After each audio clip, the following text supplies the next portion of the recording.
Hello everyone, it's Barb from StampitCrazy, and I got my clock done.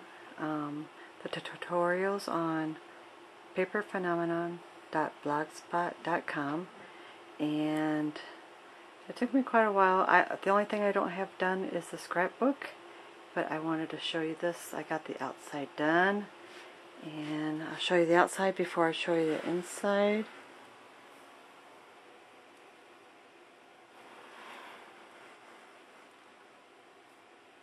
I got creepiness and glitterness all around, which I love. My husband asked if I was going to sell this. I thought, no, I worked too hard on this one and I like it just the way it is. My little moon here.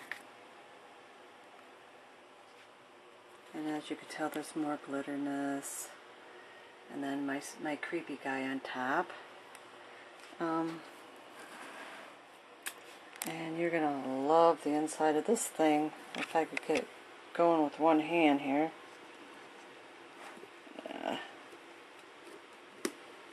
Ready?